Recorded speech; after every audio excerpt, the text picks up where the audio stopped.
Obukere olwaleero kusanze mu ddwaliro awo e Mulago Makerere Makerere Mulago Hospital ng'olina omwana gw'odduukiridde. I think abaana mu ggwanga muno mwe bali bayitirirwa kituufu. Omwana ono omuzudde otya? Kye kyakwaliriza okugamba nti this boy need my help? Kati omwana namulaba ku TikTok bino byo scrollinga ndaba omwana nga ndaba waliwo omwami amuyamba bamuyita John Negro neŋŋamba ye omwana ono yabaki. Kati wosoma mu komenti nga bantu bagamba omwana baamuloga tasobola kufuna bujjanjabi, omwana baamuloga naye ng'omwana abadde avunda ebigere. Kati ng'avunda ensowera ziri awo olaba nti ye avunda. Nemuweereza ka DM nemugamba ye omwana ono kyekimuluma nannyonnyola naye nga naye olaba kanzije bwenaaba maze byenkola South Africa nkunoonyeeko tutwale omwana mu ddwaliro abasawo bamulabe. Bwe natandikira awo. Kitegeeza gwe wamulabira via wa TikTok. N'okontakitinga omusajja abadde ng'amulabirira. Amulabirira, yes. Ebiseera ebisinga omuntu avaayo n'agamba nti okuyamba omuntu si kyangu. You have a lot of work to do. Oli mukyala abeera busy 24/7. Weewaddeyo obudde bwo of which obudde nno obunene nno ddala. Ekitali kyangu. Ibra, ze oba otunuulidde ebintu byange ndudde nga nkola charity kuva dda ndowooza nga sirina nakutandika kuzaala abaana bange. Lwakuba kye nazuula mu mawulire tunoonyereza nnyo ebyonoonese. Ebirungi byonna byenkola era kyobola osanga oyo omukazi tayamba, oyo omukazi mukodeyo. Nina charity zange era oli nga yataddemu Zari Charities. Ebifaananyi bingi ebivaayo nga nkola charity. Lwakuba nti just tuli mu generation kati etunuulira ebyonoonese ebitali birungi. Naye ajeti abaana nga gye baliyo bangi abasafari. Simanyi lwaki ono yankwasa ekisa kuba nalaba vidiyo ng'atudde awo alina ebbwedde ne kugulu mu kigere ensowera zimulya ng'ate oba otunuulidde ebbwere lirabika ligenda munda. Kati era bwe tulabye abasawo ne bagamba alina spinal bifida. Kati nga bamuzaala n'obwo obulwadde oluusi kiva ku bakyala nga tebanywa folic acid nga balina embuto ne bireeta defects mu baana. Kati omwana oyo yaparalyzing okuva wano mpaka wansi mu magulu. N'ebigere okubanga tebiriiko batemako bitemewo.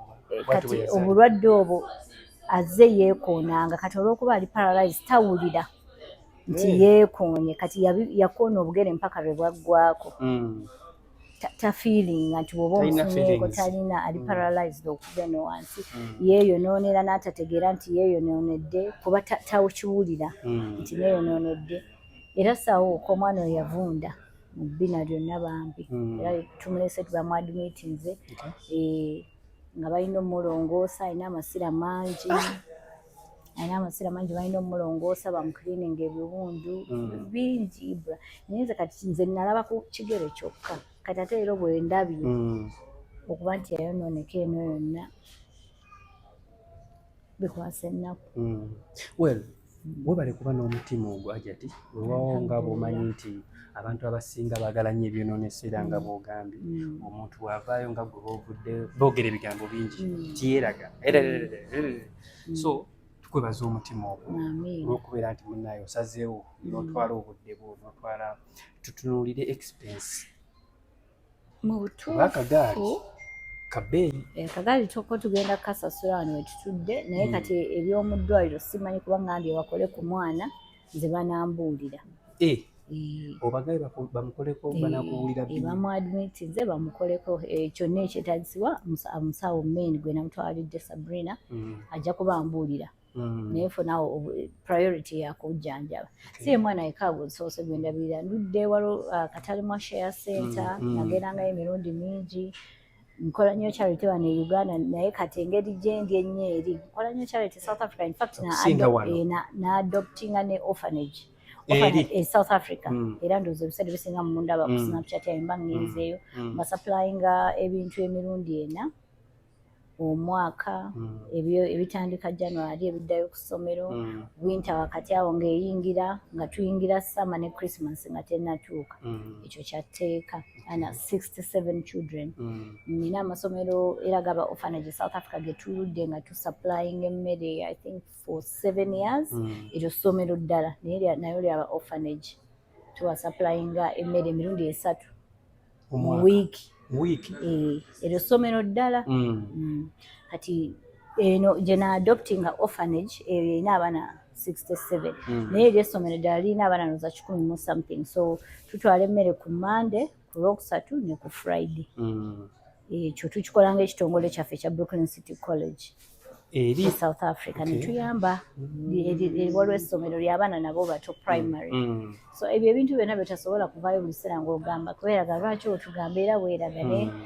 ebintu bino nze mbiruddemu mbyagala wenkola ekintu ekyo mpulira omutima gwange nga mujjuvu ate ne Allah ayina engeri gy'ayongera okuba ng'akugabirira mu ngeri omu oba endala omutima gwange guba mujjuvu nze kyekisinga mpulira nti nina gwe nnyambi ate nze nina abaana Ibra kati bw'otunuulira omwana oyo noga nsinga yali wange owulira nga kikumenya owulira nga omutima gufudde akamudduukirire bwenaakoma neenaaba nina kyempozeeko ajati abantu balina ebizibu mu ggwanga lino Uganda naye tugambe nti ono omwana afuje bufunye chansi ndowooza Allah alondamu oyinza okubeera Ibra Allah n'akulondamu nga naye kamukazi ono yavuddewa n'agamba kaayambezi oba oba otunuulidde peegi ya John Negro erina abantu bangi nnyo abeetaaga obuyambi naye kati nalonzeemu oyo Allah gwoba oli awo ng'akikusuddeko Mungu aba neeteekateeka kati oyo yabadde riziki ye kati omwana ono ogenda mu mubanga omuyamba each and everything paka bwawona kati soke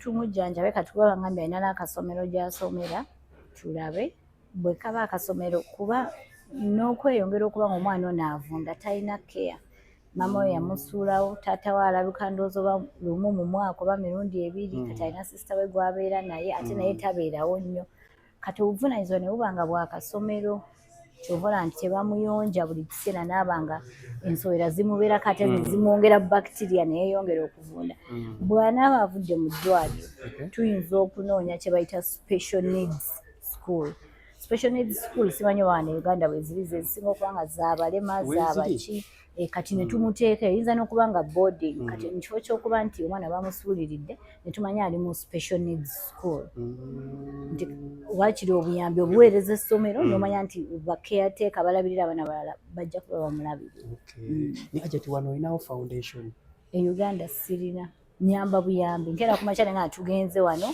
bakuweereza emails obuseera ebisinga nfuna emails waliwo wano kati nga gye nali musinga okugenda ekatale bagamba nti ettaka balitunda kati bacontactinze abantu abaali badonatinzeeko babagobako oba tusobola ocontributinga so sirinaawo naye nga nyamba bambi bwebala okubeera n'ogwo omutima omuyambi kuba munnaye si kyangu omuntu okuvaayo n'agabana n'abantu n'akatono k'aba alina ebiseera ebisinga guba mutima gwa muntu era munnaye nze nga nze omuntu ngenda kukwebaza ekintu ky'okoze kirungi nnyo nnyo era n'abantu abaliyo nga mubutuufu wandibadde mubutuufu okola ekyajati kyakoze abantu gye bali b'osobola okuba ng'oyamba osobole okuba nga munnaye eddunya tugitambulizawo bwe tutyo saba Allah munnaye akwanguyize mu buli kimu ky'okola kuba munnaye oli Yesu olina ne naawe olina obwetaavu nga bw'oli omukyalo omugabirizi nawe tusaba Allah ayongere okuba nga akugabirira akugaziza. Zari the boss lady yandabye ku TikTok n'alabako omwana omu bamuyita Okol John omwana oyo twamusanga abeera eri mu kyalo bayitayo Bumbajja kati omwana oyo twamusanga ng'embeera mbi ekigere kye kyakutukako alina ekirwadde kye bayita spinal bifida ekirwadde kye bayita spinal bifida kyamukutukako ekigere nebigere byonna so Zari yamukwatibwa ekisa namuleeta wano mu ddwaliro asobodde omugulira akagaali kapya kaako tukafunye then ne bills zonna ez'eddwaliro asasudde omwana bamuadimitinze oba bamuwadde ekitanda kitegeeza bagenda bikolako byonna byonna abikozeeko omwana bagenda mujjanjaba paka bwawona naye so Thank you very much, Zari the lady boss. Yeah, nagambye agenda kwongera okuyamba abaana abalala. Ate kino kyakabi waba ate kati ayingidde ne mu charity. Ate kiyitirivu nnyo kubanga ayamba ku bannayuganda naddala abaana bano babeerayo eyo ng'embeera mbi nga teri abayamba. Omwana ono obadde naye ebbanga ki? Nze munabidde for like 5 years now. So gw'obadde omubeereramu in each and everything? Exactly. N'okumutwala ku ssomero. Bills zizo? Yes. Okay. Bazadde be? Bazadde be gye bali naye embeera mbi nnyo naye manyiko taata we abeera ne step mom. Taata we bana abasajja babeera mu byalo ng'alimira 3,000 ebitegeera ebyo. G'ojjawo omutima okugamba nti munnaye kati ono omwana kangende muyambeko wasinziira ku ki? Ndowooza ekisooka bukrista ndi mukumukkiriza omuntu omukkiriza nze bayibuli etugamba okuyamba abantu so ndowooza ate nako kuyitibwa kuyamba kuyitibwa. Zabbaawo mwami Lutaaya ebikonde bino ebya corporate boxing lwaki takwataganako n'omukulu gwe bayita Shadini Musa ne Mabumba nakuva ansa nagamba bali bazanya professional boxing. Yazanya celebrity. Bali bazanya professional yazanya celebrity. Ka celebrity ebawe kibanga kivulu. Corporate celebrity boxing kibanga kivulu entertainment. Ate bo bali bazanya byakwe kuba biringa ebyaba Mike Tyson. Mayweather. Ebyaba Mayweather kati sibi ebino ebyabba wange kati abantu balina okwawulamu ekintu ekyo. Kati awe mbadde njira ku kiri ekibuuzo wabula omukyala yavudde nga bwakusaba. Nze ndi mukyala ndi corporate waliwo emboozi ze batangattamu. No.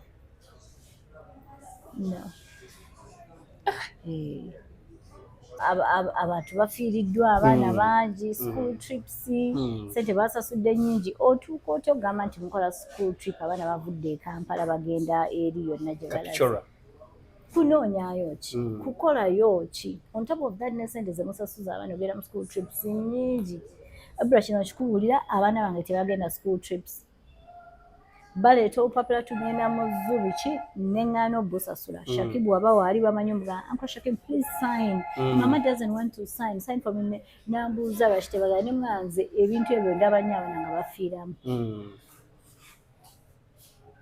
nze ndaba nnyo abaana nga bafiira mu school trips abaana bange tebagenda mu school trips naye ajja tekyabaddewo kuba kati bagamba leero agera tetugaanye naye kuba bali babadde baana bato naye nga banoonya ki eyo gye baalaze mwala ennyo bwe bati ennaku 3 abaana bato bagenda kukolayo ki baatuzuuzanga mu zoo tugenze kulaba airport twalambulanga ne airport nze bwombuuza kati mu bukulu bwange nti bantwala ku airport mu school trips edda nafuna importance ki gye najjamu nti nagendanga tugenze okulaba Entebbe airport waliwo ebintu ebimu kati this is a new generation nga balina okusalako ku bintu ebimu ebitazimba baana nti abaana 3 days bagenze capture to do what exactly. Nze nkuwadde example twagendanga Entebbe we walala gye twagendanga mu zoo ne tulambulalambula sima ebiki mu bukulu bw'olina kye wakijjamu kyabadde kikyetaagisa. No. It's a money making thing. Buli mwana asasudde $25, 30, 10. It's a money making thing. But for what? I don't know anyway the education system in Uganda bayinza ogamba yayogera ki but realistically speaking what was the point okugenda capture mu nnaku 3 abaana abato mwabaddemu aba P4 aba P7 nga kiki tubadde tusaba otusa okusaasirako eri bazadde babo abaana onyolere wamu nabo kuba naawe oli mukyala muzadde tosobola kusaasira muzadde afiiridde mwana because there is no amount of words kyosobola okugamba omuzadde mu ssaawa eyo nze ni muzadde nonga munnange nga there is nothing sirina nabwemba era sirina kyensobola bagamba naye ekintu eki Allah abanyweze mitima because obuli mama wange yafiirwako omwana mama wange yagenda okufa nga tawonanga kufiirwa brother wange yagenda okufa nga tawona naye nga yalina already abalala fe abaliwo abangi naye ng'oyo omu yamuaffectinga ekyomusajja okufiirwa omwana there is no words kyosobola kugamba omuzadde tekiriyo Allah abagumye bugumya. Tuyanza ka message yako naye ensonga za ex omwami Diamond nezikiwazi buli nzize buli omu relationship emubawo nze Ibra relationship enneegezaamu n'ennyambuka n'enzikirira n'empuuba n'enzirere relationship nejja kunnettira enneegezaamu obufumbo nali mbuvuddemu n'aŋŋamba nti eyo sita nti n'ankwata n'ansikambula n'anziza mu bufumbo yaŋŋamba kati gw'oyinza okulowooza nti ebyo byabadde bya sita nti komawo mu bufumbo bwo yansikambula n'anziza mu bufumbo ng'ebikonde biwedde kati nfumba kati ekitegeeza n'ebbanga nsobola akusobola anti many people bava ne bagamba mbu bw'ovaayo neyawukana ne Shakib wali musajja yenna ayinza kusobola nze bbanga simanyi bwansobola kuba nange siri mwangu naye ansobola ate Shakib tayomba ye akugamba kati olaba banda zolabika zaakuweddeko tufumbe aneesobolera kuba munaife twali tumanyi tewali okuva lwewateeka ekyo kiba twali tumanyi tewali communication yonna abo bonna Shakib awedde mu bikonde era nga nje twogera nga tuli bulungi kati oli mu training kati ndi mu gym omanyi ffe twewa updates nawulirako Falomu akoko Falomu nga omukazi amufuga tuwulidde nti abadde abeeranga ku ssimu ku gym nze ebbanga ayagala n'akukubira vidiyo n'ateekawo essimu n'akulaga nga wakola gym kyekimusanyusa kati ono omulabe ayitawo naga babeera ku ssimu buli kiseera amucunga amufuga tamufuga relationship yange ffe abamanyi bwe tugivuga kati gwe wegirabira eri nti Eva abeera ku ssimu kyayagala ayagala kukubira vidiyo obeera baby I'm working out namwe ula Shakib obeera ku ssimu ng'oyagala kwebaka nga baby essimu girekeko webake nga nkulaba kimunyumira nange osumagidde nga ekikigwe kati oli agamba nedda amufuga amugamba abeera ku ssimu tova nedda abantu abasinga babadde mu toxic relationships kati tebamanyi nange nali mbaddeko mu toxic relationship kati bw'ofuna omuntu akwagala omutuufu oyinza okulaba ate ebintu nga biri different kati gone ne Shakib biri totally different twekubira amasimu kumpi emirundi 1,000 olunaku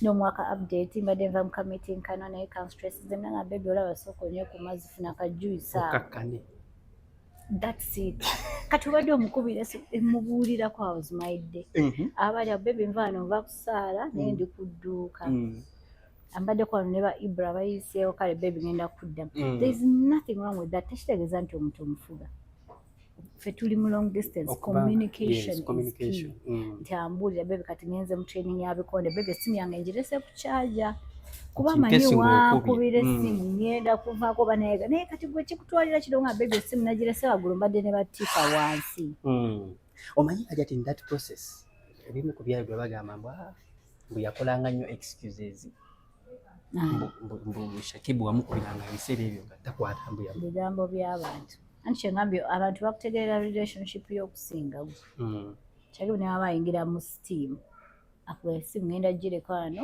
ku reception bagikyagingirako nyingira steam era n'avaayo n'agikwata n'akkuba ng'atuuyanye nga steam wabeera nga baby nvuddeyo kati nyambala engoye ngenda kuddamu kannoonye ku kyokulya nonga kale nange mbadde ntuuse wakoba ngenda kuyingirako mu gym oba sigenda ero ngenda kulaba Netflix communication Talatifa ze namuleka Talatifa anyamba okunkuliza abaana ampa obuyambi bw'emambusabyo essaawa ena we niwemba mwavu nze nganze nemwawaayo kiri bubi ye muntu akwanguyira oba kiki obadde oyagalayo mumeka naakusootinga emboozi zaffe tezisukka waawo mpozi n'ekintu ekirala kyeyandyagadde okukola alina investments zakubuuza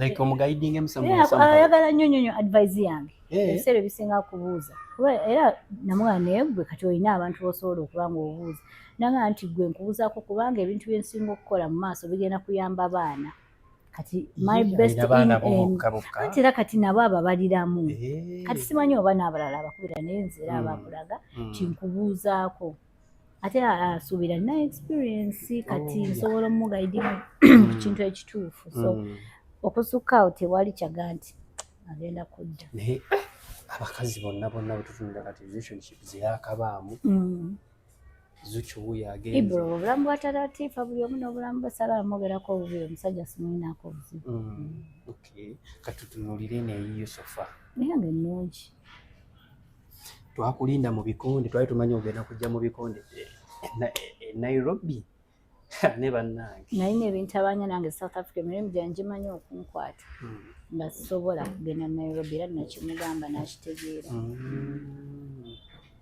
Ate ebikondo bya home grounds mulina okumanya nti home grounds waka sobola okujja ne supporting. Nze nga brand n'ekyokubiri sobola genda Nairobi nga sisafuddwa.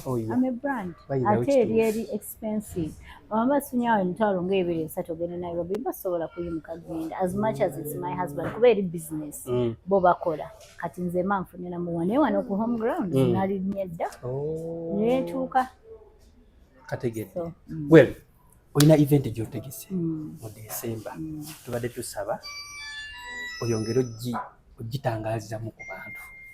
Nakulabye wabaddeyo ku kifo eyo ku Kiggo Kiggo. Okay. So event bagiyita business networking on the grounds. Bantu bali mu business okusinga kujja wamu era erimu olupate lwakuba nti katugenda kikolera ku golf course nga waliwo n'abazanya mukaawo ku golf nga ne pate egenda mu maaso tujja kubeerayo n'abayimbi international DJ kati update mu bulungi naye nga 13 Serena Kiggo December. Okay. Bantu basubire kyanjawulo ki ajati kubako eyo event ziti first time okubanga teri yali akozeeko event nga gye ngenda kukola eyo eno egenda okusooka nange n'abagenda okujja ffenna event yaffe so tusubire ekyenjawulo nyonyonyo n'amaanyi. Okay. Kale tweyanza nnyo tweyanze jajati webale nnyo muneekunjagala webale kumpa opportunity oli mukkakkamu ebyo kyolina buzibu Ibra talina buzibu nze muna interview nze Kyaggwala nze nkola interview Ibra n'abantu nzitya. Kale nze muna nsobola kusabira Allah ayongere kuteera. Amen. Nawe Allah akuteeremu obwangu. Kale ajja assalamu alaikum warahmatullahi wabarakatuh. When Mr. Francis said that carry him, I was like, no. And thank you for coming. So let me try to assess it, and then I'm going to meet my colleague here. We need the wheelchair Today. Yeah. Okay. Let me finish assessing and then go back to him and then we get him through. Do you need us to get him out of here? No, I said I can assess from there. It's called John. Bagenda kufunira akagaali owulidde leero gende n'akagaali Let me try to assess it. Ebyokulya bye bikyeyo ebyokulya ebyo. babeera kutalo naye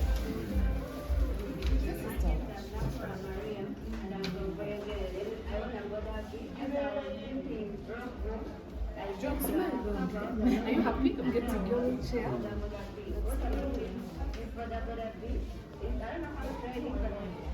you don't have a pharmacy around. We do. Because we wanted to get the rest of the medicine. Yeah. The option what we have, it's also an antibiotic. So it's got an acetaminophen and the injection. It's got an injection. Tetanus because of the wound. Anytime it's got wound, foot falls inside, you can get sick. But what we are trying also is a sick protection. There's a pharmacy. And then this is the referral for that. For Monday. It's a doctor's handwriting. But it's not a choice. But it's nice. Yeah, the handwriting is not bad for a doctor. Can we get sick? You go and get where we are. It's like they have got this. Yeah, it's got in the acetaminophen, but we need the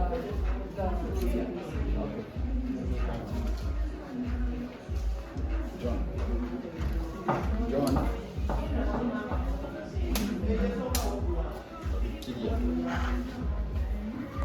Yeah, the new bands, yeah. Does it bend? Yes. John, does the knee bend? He can bend. He was even able to make himself wear his pants. And bend very well. Yes.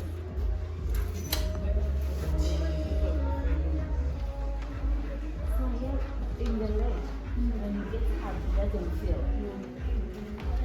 And that sensation, he has a special.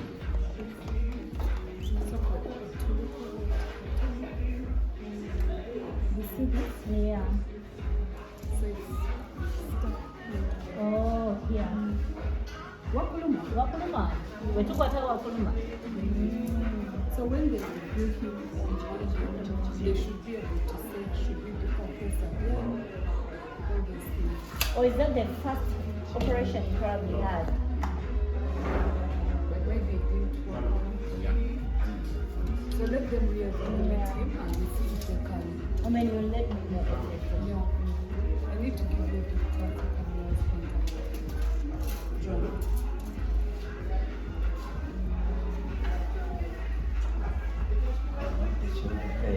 Run the shoulder blade. Oh, that is also part of getting in the wheelchair.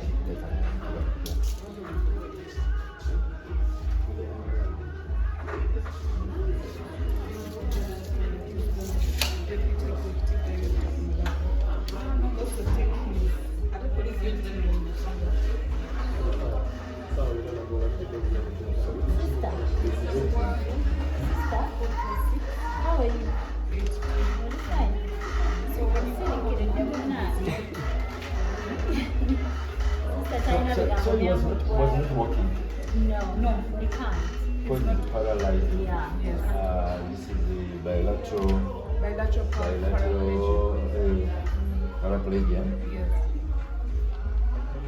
But has a sensory line at the knees and has spinal bifida. I think it's at about 5 or 6.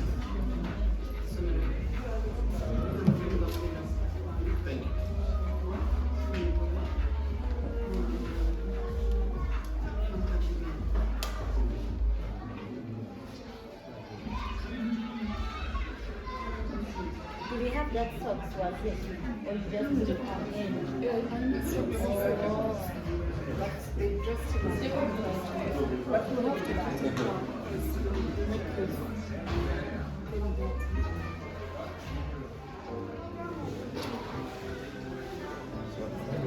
Yes, AKOL, John. You know that? Yes. It's what? 11. From Boyikwe. Yes.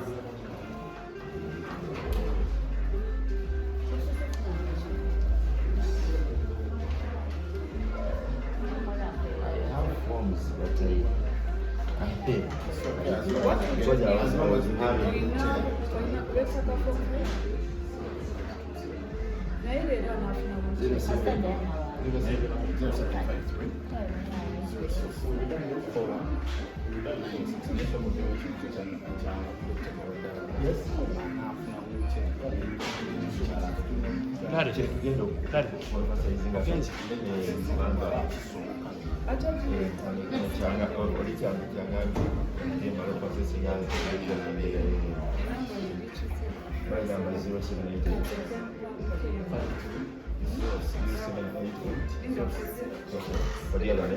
You're mixing, right?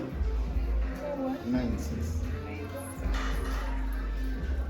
Mukama wange niko mu meeting esobola tulidde okukwata naye tukikwasaganye leero basanga meka onobeera free olwaleero saawa meka nzijje kubanga niko mu meeting kati nga bendi okuhandolinga okusooka onobeera free nzijje tugende right now abalonde bendi okukolako okusooka nenimalirize tukwatagane. A good thing because when people see my son that John gets bigger handles to help him with all the other people. So my number? So committed. Number 07 88.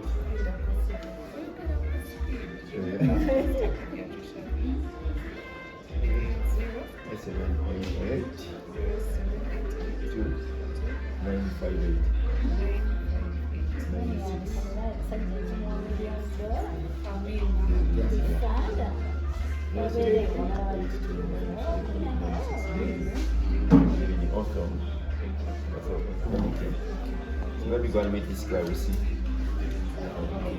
So this is very fast. Thank you so much. What's your number? The one I was using.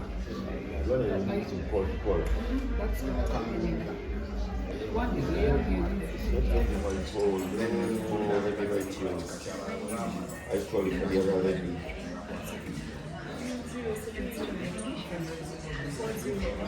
401. 709.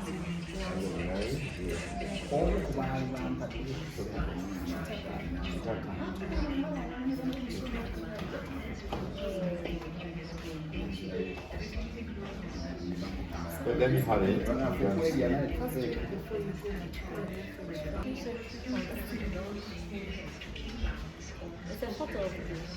Come close. Kifaananyi.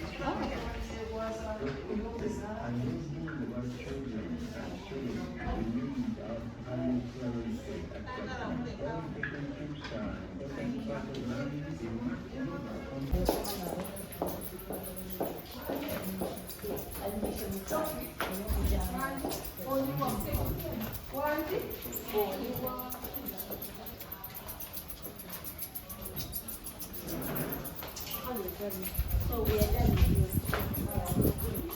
Thank you so much.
There's a pharmacy as you're going outside. What do you have in that window?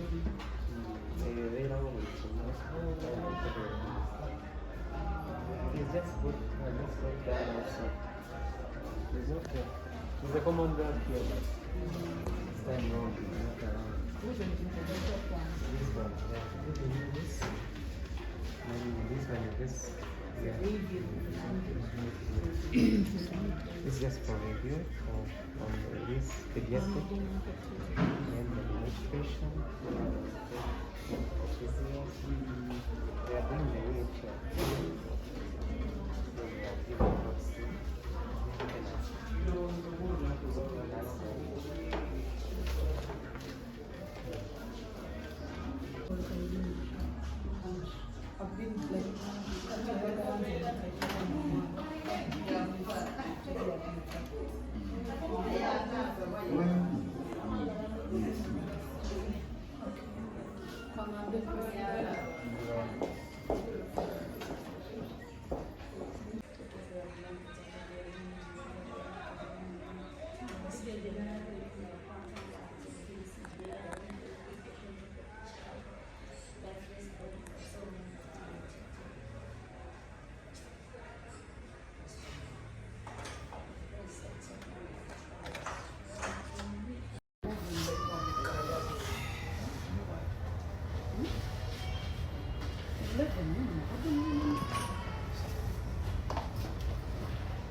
And the second one?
Spreading because of what?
Okay. Ochanyetaga.